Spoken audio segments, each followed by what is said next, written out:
Starting today, the Yostar official store will pause all orders shipping to the United States. Yostar is the distributor of games like Azur Lane and Arknights. This will not affect any in-game virtual purchases. However, it will affect the availability for U.S. residents to purchase officially authorized product merchandise. Yostar announced this temporary suspension of delivery services to the U.S. last Thursday, citing the reason for this change as, quote, recent fluctuations in U.S. import tariff policies. And they're not wrong. Lately, there has been a lot of uncertainty in U.S. trade policy. A quick look at recent U.S. market turmoil can also show you how many businesses are reacting to being in this state of flux. Obviously, the main topic on everyone's minds is the additional fees on these goods, aka tariffs. The estimated effects of recent changes would put the average U.S. import tariff rate at its highest in nearly a century. And as the U.S. administration continues to use these, quote, retaliatory tariffs as negotiating leverage, it's expected that more changes are on the way. The initially proposed tariffs 2 weeks ago were determined by a simplified formula that has some questionable given assumptions and was applied so broadly that even uninhabited islands were included.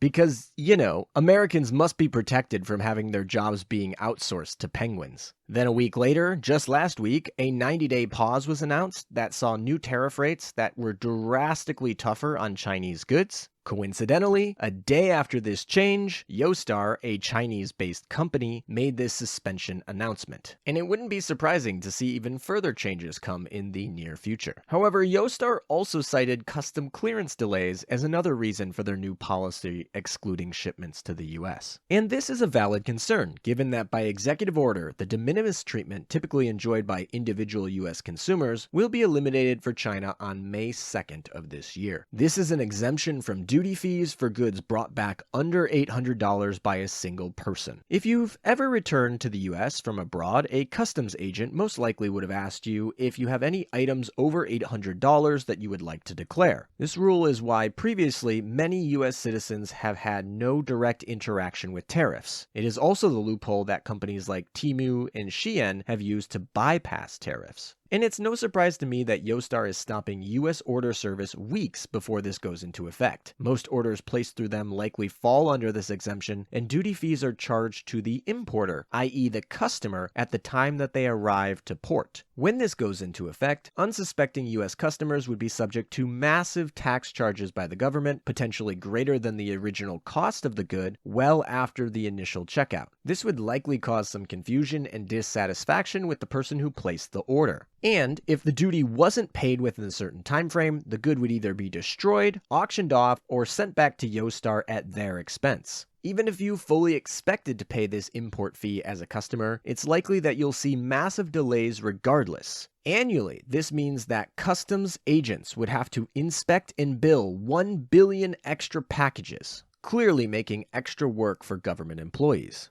If you want to know what you can expect from this change, 2 months ago this policy actually went into effect, and it was almost immediately paused because of the disruption that it caused.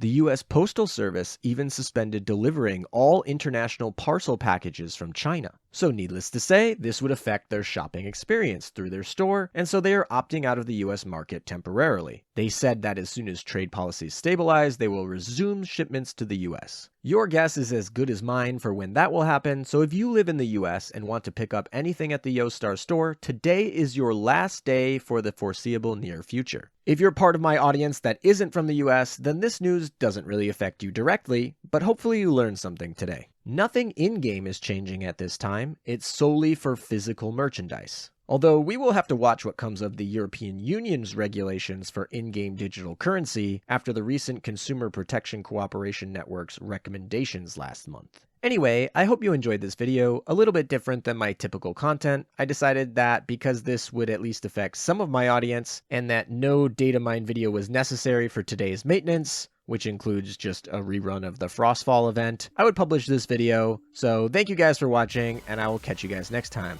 Peace out.